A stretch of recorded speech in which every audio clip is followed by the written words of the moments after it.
Hey, Diane, welcome back to the Selling Well podcast. Well, thank you. I'm so excited to be here. Well, we're so excited to have you back. By the way, we're curious about your book. And folks, you'll remember we had Dr. Diane Hamilton back on the show maybe 18 months ago, because at that time, two things that just knocked me out. One was I had been listening to some of the radio broadcasts from Diane's nationally syndicated radio show, where, by the way, check it out, Diane interviews everybody. So every celebrity, presidential candidate, every author, everybody big league you can ever think of, Diane's interviewed. And so that show is called Take the Lead. Take the Lead. You want to check out that nationally syndicated radio show. But at the time, we were talking about cracking the curiosity code, cracking the curiosity code. And everybody knows we've been talking so long about the importance of curiosity in life. And cracking the curiosity code was really discuss the history and the importance of curiosity.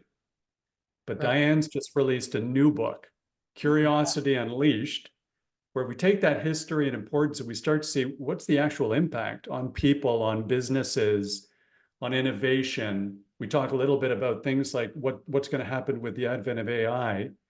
But since we've got her here, Diane, what prompted you to write that second book, Curiosity Unleashed, or the next book? Yeah, well, I really thought that I had written everything I wanted to write about curiosity because the first book was so exciting.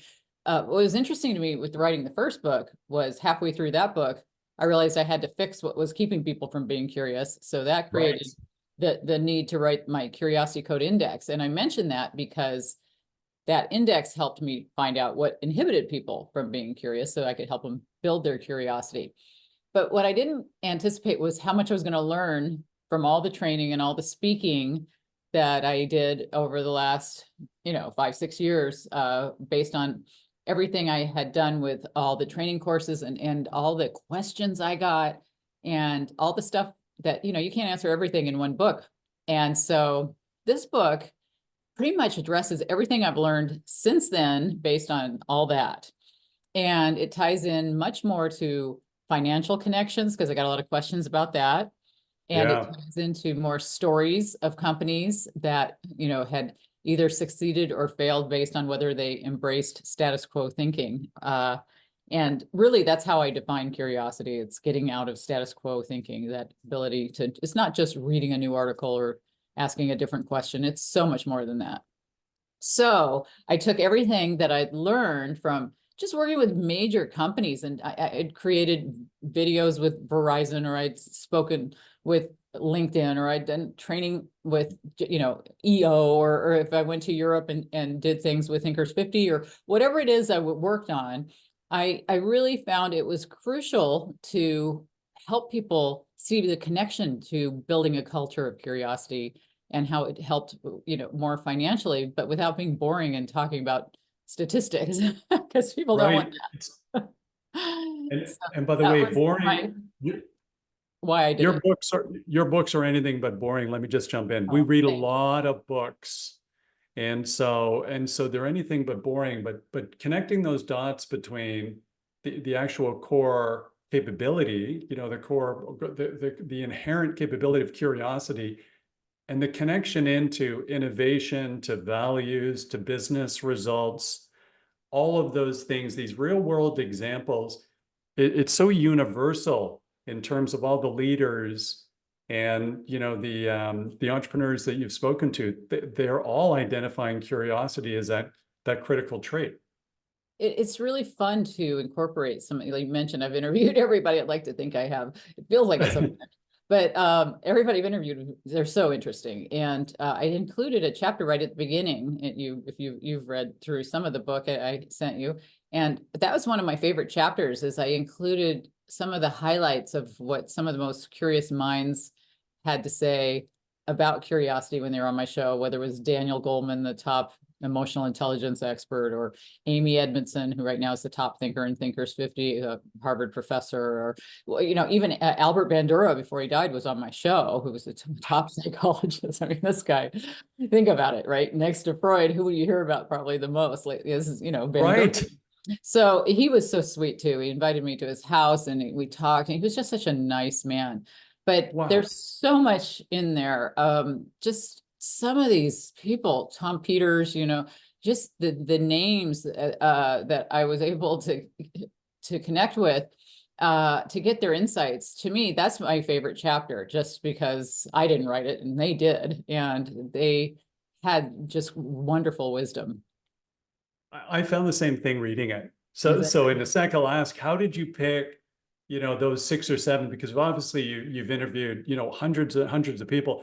Given the people you've had on your radio show and you've interviewed, are you sure you made the right decision joining my show? Do you even know? Sorry, hey.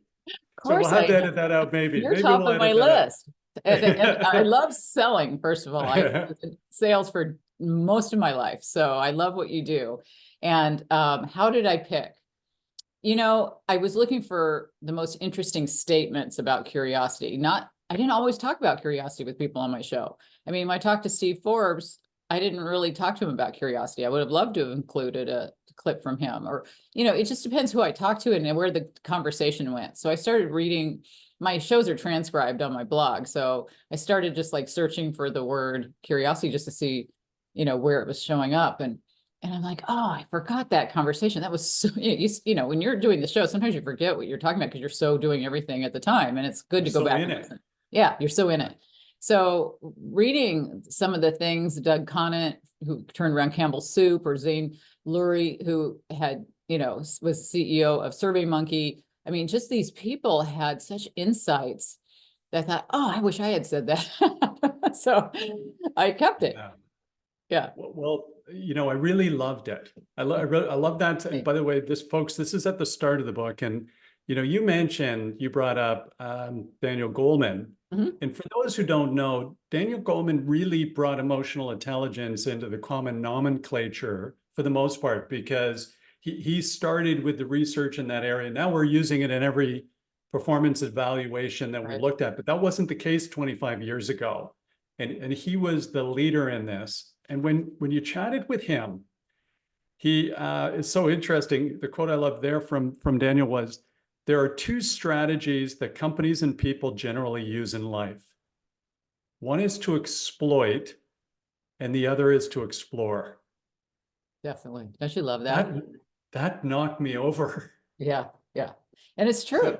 Yeah, I mean, he talked about going into journalism and the things that they wanted him to do versus in different areas of his career. And it's just, I love the exploring. I love the ability to do that. And I think, you know, I talk to so many professions where exploring is sometimes frowned upon. Like, I'm going to be a keynote for International Project Management. Oh, nice. Day. And that's their 30th anniversary. And a lot of project managers don't want to get off track. You know, it's like, have to get here. But they don't consider the opportunity cost. And so that need to explore sometimes gets filtered out of people depending on their profession. And they just, I mean, I had it in sales. I don't know if I shared it the last time I was on the show, but, you know, I had that where we had to say certain things, you know, and I neglected to ask questions. Sometimes I did a lot of really stupid things because of it, because we were drilled into our heads that we had to get this certain message out at any cost. And you know what, that really hurts, going back to emotional intelligence and Daniel Goleman, all that is empathy. And when we can't empathize in sales, that's a huge problem, because we're just selling at them. We're not asking them about their pain points. We're not doing anything but just getting our message out because we have to say these certain words really fast, kind of thing. And I was as guilty of that as anybody. But, you know, your early 20s, they train you. You've gone through this great corporate, you know, onboarding, and you think you know it all. But unfortunately, we often don't. Well, you know, Diane, you know, you referenced one of the companies that took me through that kind of onboarding. And unfortunately, they're one of the companies that stuck to the status quo. My first job ever was selling photocopiers for the Eastman Kodak company. Oh, yeah. Yeah. And how interesting, by the way, I'll call it out, that organization had some of the nicest people professionally that I've ever met in my life. Yeah. But they could not cannibalize their core business offering, which was traditional physical film. And although they invented digital photography, they let others come up and completely, they didn't want to cannibalize their core business, so they let others completely eat their breakfast. Yeah, But that's such a sad story, because think about it, when you walked into every store that you'd get hit over the head with film, there would be so much film everywhere. That's right. Everywhere. You couldn't, That's right. it was just like, it blows my mind to not see it the way it was. But, you know, there's so many companies like Kodak that they've had this great success in the past, and they think, well, we got to cling to that because it worked. We got to keep repeating it. Right. So what worked for you in the past could be the worst thing for you in the future. And that's what people don't want to hear, because they like that sense of safety, right? It's hard. It Because is hard. again, you've got to be curious. I think having the trait of curiosity, as you aptly brought up in the first book, we're all born with it. So Mhm. being curious, but applying that curiosity and living it as a core business value, as per, Curiosity Unleashed, those are two different things. Those are difficult things. Just to double click on section 1, and team, there's 10 great sections of the book. And we'll touch on a couple of them that are so relevant here today, but I'll call it out again. Having just finished our book, Learn to Love Selling, and Diane was one of the people so kind to provide a testimonial, and thank you. Love the book. I am so aware now of a well-written book that's enjoyable to read. I'm not sure we got there quite yet, but your books are absolutely in that category, folks. Both Cracking the Curiosity Code and Curiosity Unleashed. You won't want to put them down. It won't feel like work. You're going to really enjoy them. Thank you. But one of our favorites, again, when you talked about those quotes from your interviews at the beginning, Robert Cialdini. Yeah. Isn't he great? Totally love. I've always loved influence, even before I understood why. Like in the early days of my business career, his book Influence, I totally loved it. Yeah. But his, your question and his response is fantastic. So, in my research, I found the environment has a big influence on curiosity. Would you agree? Then this is a question to Robert Cialdini, and he came back and said, it's great insight. My clients will sometimes ask, what should I be looking for? What's the one trait I should be looking for in a salesperson, folks? My answer is empathy. Somebody who doesn't judge what is the most appropriate or likely effective approach in the situation by self-reflection or looking inside themselves, but by empathizing with the market. So you talked about that empathy, curiosity, and empathy. In the early days of sales, we just got taught to pitch. But the truth of it is, the folks who understand the client better will do better, and not just listen to, but understand. And that's all driven by this authentic curiosity. But just love the section on Robert Cialdini. So will our listeners. They hear a lot about him on the show. He's so good, and you can listen to the whole show if you want to on my website. But he's so interesting. It's funny because my brother and sister took him for their college course here at ASU, and I'm the only one who didn't actually get to take his course. Oh, really? Yeah, and I was the only one in business, and they weren't, but they had to be friends with him. But he's a very, very interesting and smart and very nice guy. He was wonderful to have on the show. And, everybody knows who he is. And I was very excited to have him on the show. And I thought his insights were really good because it tied so much, influence. That's all, sales is so important.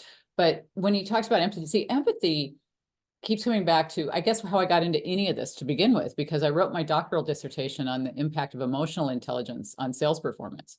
And so that all came back to all of this, right? So it got me interested in the emotional intelligence component, which is interesting. I don't know if I told you this before, but did I tell you how I got into writing about emotional intelligence? I don't think we covered that. No, I don't think we covered that last time. It's kind of funny because I was taking a class for my doctorate, and it was the class you had to decide your topic. And my topic, I wanted to know a correlation, what correlated with sales performance was. I know I wanted to do that. I had that in mind and wanted to know what made success in salespeople. And I was trying to decide what to correlate it with. And I had this teacher who was absolutely insane, this guy. I only had 1 or 2 classes with him, but he was just crazy acting. I mean, he would say things to me like, I'd call him up, he'd make me call him about something, and he'd go, "Welcome to the cave. I'm going to eat you up like your Jello pudding and spit you out like it's going to be such a hard class." You know, he Oh was my a goodness. nutty guy. And I thought, I got to get rid of this guy, because he would just, I would write a paper and turn it in fast, because that's how I work, as you can tell how fast I talk. And he would go, "Oh, you know, this was great, but think how much better if you'd taken your time and spent more time." So I would just write the same paper again and just hold it for 2 weeks and then give it to him. See how much better that was. So he was that guy. Okay. So I was talking to him about what I wanted to do, because it was this class where I had to pick my topic. And I said, well, I want to discuss the impact on sales performance. And he just cut me off. He goes, "Oh, that's such a great idea that you want to do emotional intelligence and sales performance." And I go, "What?" Oh, wow. I didn't even say it. And I had, you know, like you said, Goldman's book came out in 95, and he had really made it more of a mainstream topic, but even I hadn't really known a lot about it at that time. And I thought, huh. And right after I got off that phone call, because he was so crazy, I dropped him and picked somebody else. And I cannot for the life of me remember what his name was, because I want to go back and thank him, because It's a great story, by the way. It's a great story. He was really out there, but he was, I think he was, hadn't even finished his doctoral dissertation. He was ABD or whatever it was. He was not even finished in his process. And he was, I don't know why I even had him, but it made me look up more about emotional intelligence. And I thought, oh, this is such an interesting thing. And that's how I got into it. And so because of that, I had to take training to become certified in emotional intelligence tests. I had to look at the Mesquite versus the EQI and all the different, you know, sales tools and EI tools. And so because I learned how to become certified in all those different assessments, I should say. Yes. Made me want to create my own. And boy, did I find out how much harder it was to create one when I did one, because it was tough, because you didn't just want something cute to put on your website. You wanted a valid instrument that you could put in peer-reviewed journals and people could use. And so I had to go through quite a bit, but I got to thank that guy. I got to find him. What a great story. So he was a quirky genius before he'd achieved genius level. I love those people, by the way. You take on the quirky attributes, you know. He might have just read a book that week, you know what I mean, about it. You don't know. Or the bar band that hasn't made it big, but they behave like they've made it big. They get the secondary trait of being super famous before they get there. I love that. But because you were talking about the assessments, that's a nice lead into the CCI. So for everybody listening today, and correct me if I'm wrong, you know, outside of that background for creating the Curiosity Code Index, the second idea was not only were you interested in being able to measure your curiosity, but it helped you think about, or help others think about, the barriers to curiosity. Is that right? Right. Well, you know, there's other assessments out there. Cashton and his group all created this other model that is great for measuring how curious you are, so you can find out your levels. And so I didn't want to do that. I wanted to determine the things that inhibited curiosity, because to move forward, you got to figure out what stops you. So my process was so different. I hired all these people from all these unbelievable places to help me, but they were stuck in the status quo, and they kept giving me basically Cashton's model again. And I'm like, no, he did a great job with that. I don't need another one of those, because that's already been invented. But see, his model works really great with my model, because if you give his, you find out, well, what's your level? You need help in certain areas, right? You're okay here and not okay there. Mine, on the other hand, tells you this is what's keeping you back from improving. And here's how you can do a personal SWOT analysis of sorts and create an action plan. And then you have a way to get better. It's not like a disc where you're a D, an I, a S, or a C kind of thing. It's more like an emotional intelligence test, where these are your levels of in these different areas where you could get stronger if you do these kinds of things.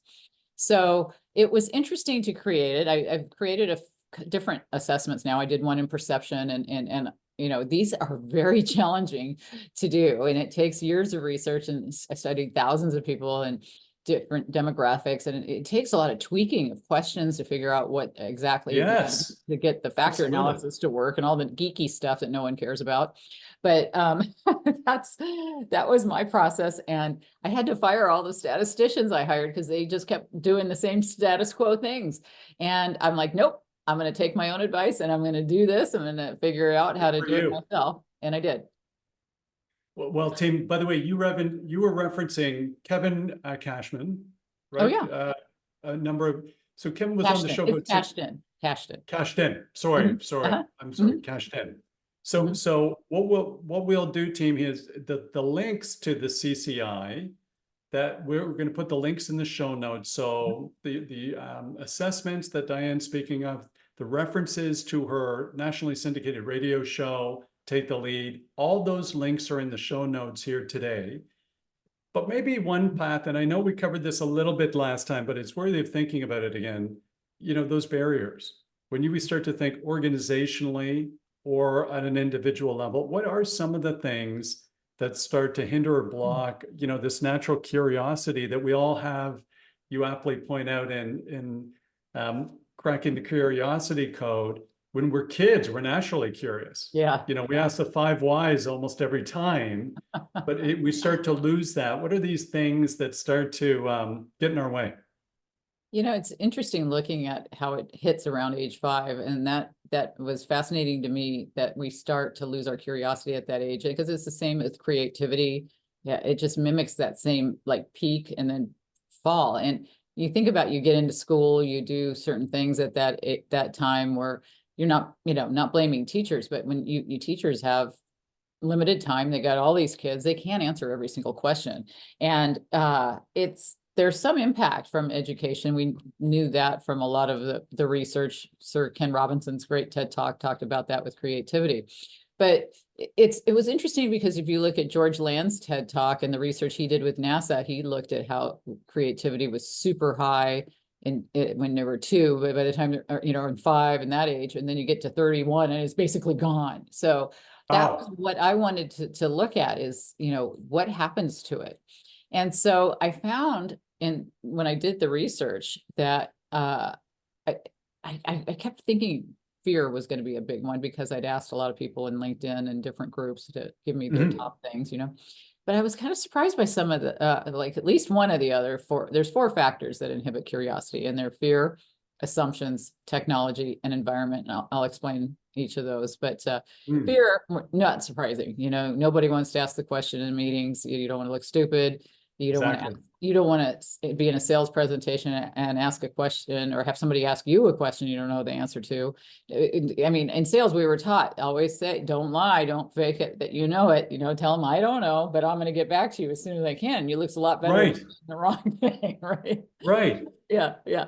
Because nobody knows all the answers, but we all are afraid that we don't know all the answers, so we don't want to like volunteer things that are going to make us look unprepared or stupid or whatever it is we're telling ourselves, right? So fear didn't surprise me, but assumptions also didn't surprise me, because assumptions really that thought process in our head that, well, this is just going to be too hard, or they're going to turn me down, or if I ask this question, I'm going to lose the deal.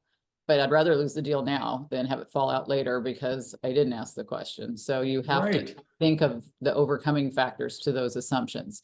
And there's so much involved in what we tell ourselves. And I think, you know, of course, these things interact and overlap. I mean, you know, your assumptions will lead to fear, and that's a problem. The T is kind of the one that surprised me more than the others, and that's technology. And technology, what it really was over and underutilization of it.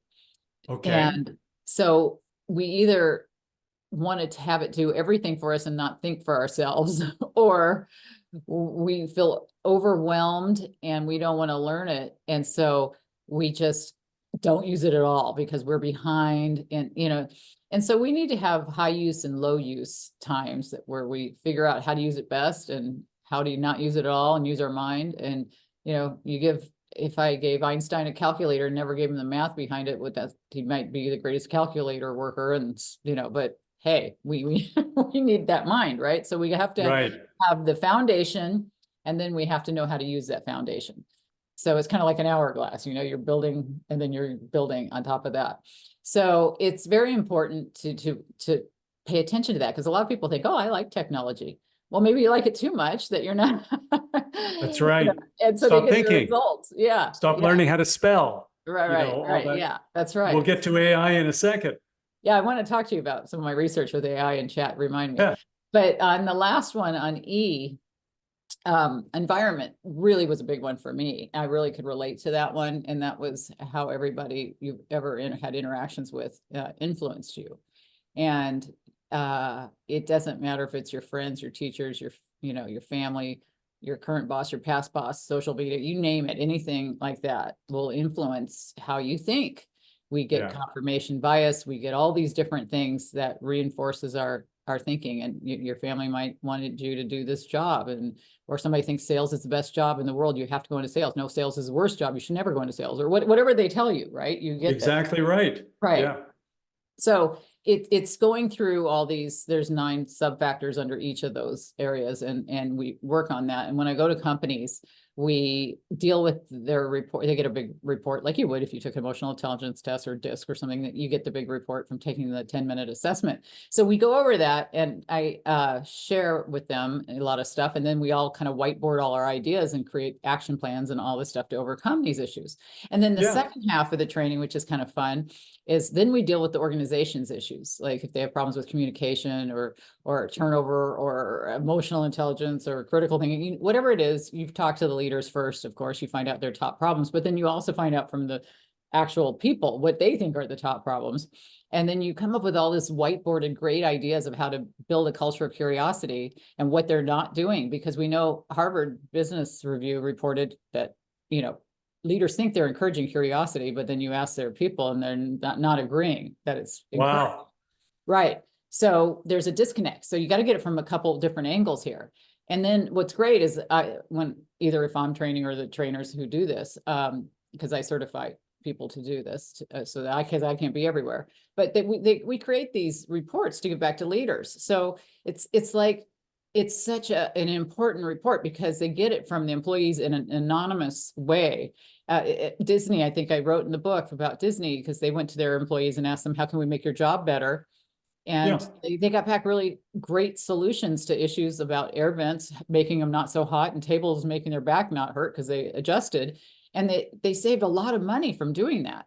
So this is the same kind of thing. You're going right to the horse's mouth. You're getting their feedback, and then it becomes a financial benefit.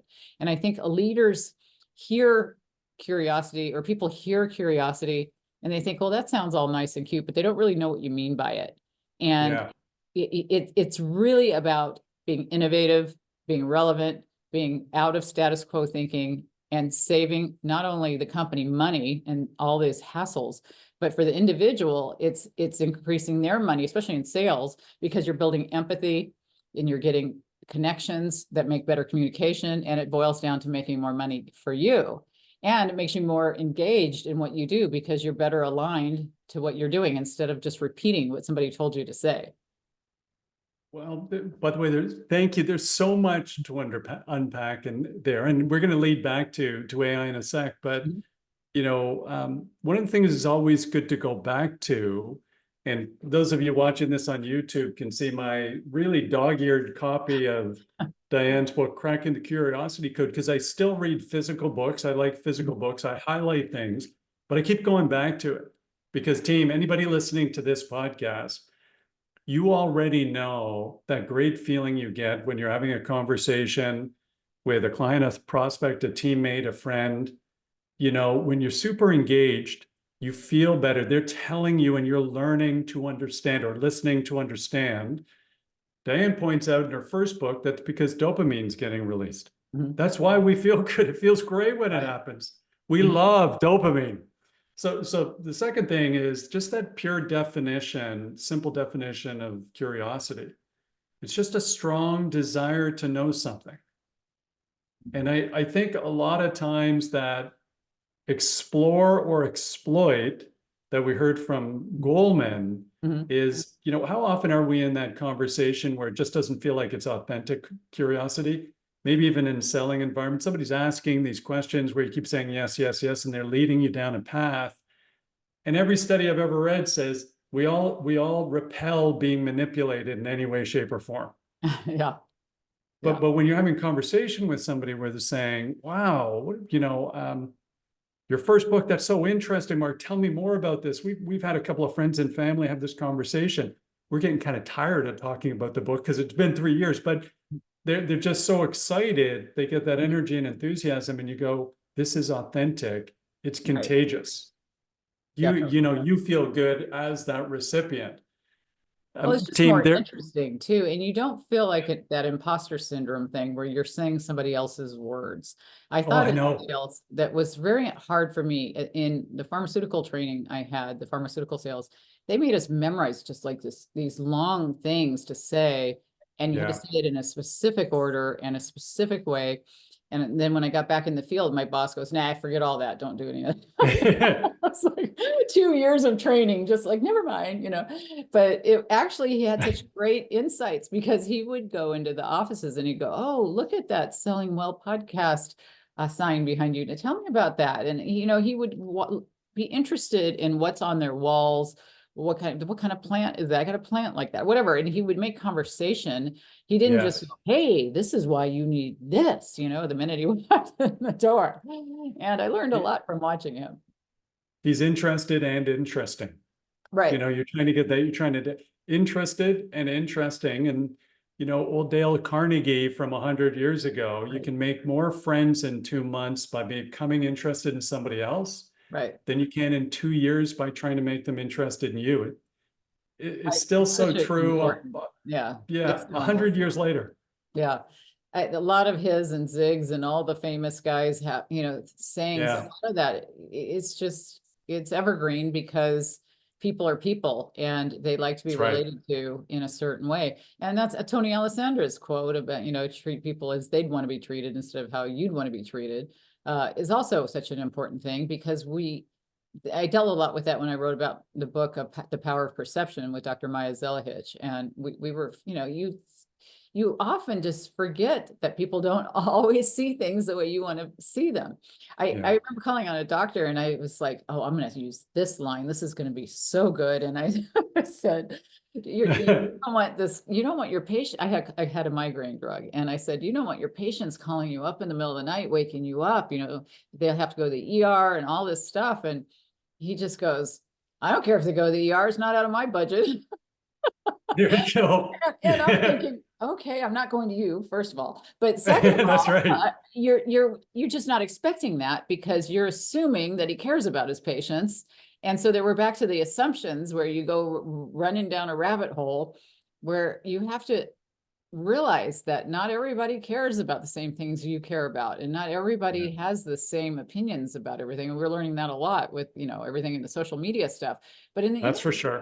yeah, there's just nothing you're going to be able to really be absolutely sure of until you ask people. And you need to really have that confidence to ask and not that fear to ask, because it's better to hear something that you can't answer than to not hear something you should have known. Leadership 101. Right. Right? Leadership 101. Are we getting a situation where we want a bunch of yes people around the table, or do I really want to understand what's going on so that I can figure out, what other That's so questions to important. ask so they can come to the answers? I don't know if you saw Travis Bradbury had some research he shared a while back about CEOs getting lower levels of emotional intelligence, and a lot of it due to probably because being around people who just are yes men, yes women around him, him or her, saying, and having less meaningful conversations. And Yes. so, not having these meaningful conversations is a huge problem for our emotional intelligence. You're absolutely right. And I think, by the way, just on the leadership front, I think it goes back to something else you talked about, which there's so much change and transition and so many new leaders, they have imposter syndrome. Right. And you know, we all have, as you know, you're better than anybody, we have some form of, we're on a sliding scale. Mhm. Nobody's at zero in terms of the imposter syndrome, including me, for sales. Uh-huh. So somewhere on the scale, but when you're a new leader and you're running something material, sometimes you're very afraid. Your fear comes Mhm. in about they're going to ask a question I don't have the answer to. So I want to keep No, you everything gotta hope controlled. they do, because it's gonna make you grow and you're gonna find the answer, and the Yeah. way you respond to it matters. If you fake it, you're bad, but you don't want to fake it. You want to just say, "God, that is such a good question. I'm sure other people probably have that question. So I'm going to find out and I'm going to get the answer for you today," and then do it, but you don't know, you can't know everything. And we're so hard on ourselves thinking we should know everything and have a quick and witty response to everything. And I think people appreciate humility, and So, especially salespeople, when you come over and come around with this big sparkle coming off your tooth, and you're just a that's super right. salesperson, Yeah. like, yeah, look at me. That's less appealing than somebody who has the humble quality. That it's more about relationships. And that was the one good thing about being a pharmaceutical rep, is it wasn't a one-time sales deal. It wasn't just Yeah. selling the bottom line. I learned relationship building. And a lot of you probably are in sales that are one-time things for now, but you don't know when they'll come back. You don't, there's always that book of business that you need for other things. And you can get away with the high pressure stuff better, I think, though, in the one time more sales. And when you're in a relationship sales, you can't do that at all. You can. And You're even with the not. one time, You can't. Yeah, people sense your they intent do. now. They do. And They do. if I walked into a retail store the other day, and I've got a great fellow who helps me there. I'll pull something off the shelf and go, I think this would look great. And he goes, well, let's talk about what else you have in your closet right now. Before you buy that red jacket, that always looks good to buy, but you're never going to wear it. Mark, based on your color, there's no way you're wearing this thing. So I think the best people, the best people in life, your relation, it's all about, understanding the other side and seeing how you help them, even on one-time transactions. I've got to get this in. I know we're running short on your valuable time, Diane, but with this thought about curiosity in section 5, you get into AI. Mhm. And this idea is, is AI is it gonna quell, or is it gonna contain some of my curiosity? Or does it expand it? Because now I can get initial starting point answers to all these other subjects in the universe pretty quickly. So I've got access to my first line of questioning that will trigger more. What's your view on AI in this world of curiosity? It's interesting, I sold computers in the early 80s, and everybody was freaked out thinking they're going to lose jobs and the computers are going to take over. But we didn't know about social media managers. We didn't know about all these other jobs that would be created. And they're saying it's maybe less the same because it's so dramatically, expanded since then, that maybe the jobs will be affected more than they were then. But I really have found, I use Chat GPT a lot to get ideas, especially if I'm going to do some kind of a training session. I'm thinking, oh, what would be a good a game to play, or what would be a good, and whether I like what they gave me or not, it'll set something open in my mind. I'll go, oh, I should do this. And usually I take about 10% of what it suggests, and then I build something completely different, because AI only knows what you tell it, right? So it's not going to know everything that you have that you could create yet until you put it into the internet somehow. Yes. And it was interesting to me. I did this research recently about the financial impact of AI. I'm sorry, of having a culture of curiosity from the C-suite's perspective. So I asked all C-suite executives to tell me what financial benefit that they received from creating a culture of curiosity. And I was really pleasantly surprised by the results. I mean, they were making 100,000 to all over $1 million a year by doing this in their organizations. And this was just CEOs saying it, from COO, every C-level name you could think of was saying the same thing. And so I was like, this is great. And I had so much correlative data, and I really don't love doing statistics. I mean, it's not my thing. So I put it into chat. Can you give me a chart, because I'd like to see, because this is what I wrote my study, and here's what I'd like a chart to go with it. So it had my exact data. It had my data file. It had everything I gave it. and it came up with, I had 51 CEOs, right, is in this particular data set, which is a Yeah. lot. But it came back and it told me out of the 250 CEOs, all these CHROs said that, and I didn't even have a certain group that it mentioned. It made up all the data. It didn't even, Wow. yeah, it was really kind of scary because I was like, So I'm glad I constant read theme, this. right? You know what I That's mean? what you hear all the time. You've got to check everything because Well, every once in a while it'll just go completely off the rails. I argued with it for a while, going, no, no. I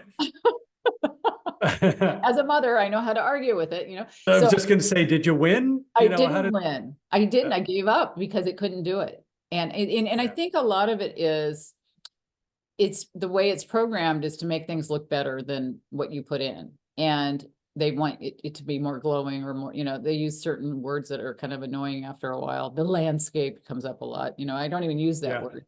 So there's a lot of things that you can tell it's AI generated. And but I think the ideas it comes up with are really important. I think it's going to do a lot of things a lot faster than a lot of people can do. But I think people will end up doing other jobs, just like we have social media managers doing stuff instead of Wow. loading copy paper somewhere or whatever they were doing before, right? So Yes. it's just going to be a different kind of a world where it's more, you need the creative element. I mean, it's creative to some extent. I mean, I saw it, the movie it made on George Carlin. I don't know if you saw that, but that I was just, didn't. No. oh, you got to look that up. I mean, I know Carlin's estate's suing them for it, but they took his voice and tried to replicate it to some extent. It sort of sounds like him, not completely, but they said, write a whole comedic routine based on his past work Oh, wow. and create it about today's issues. Since he's dead, he can't talk about these things.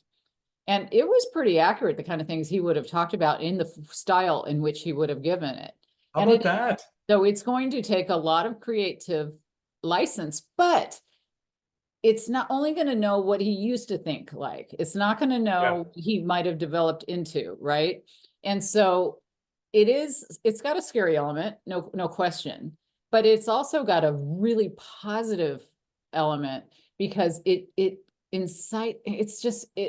enlightens you to some of these great ideas that I'm like, oh, I hadn't thought about doing that in a workshop. Because I'm like, give me an outline for a workshop. I want to do one about XYZ.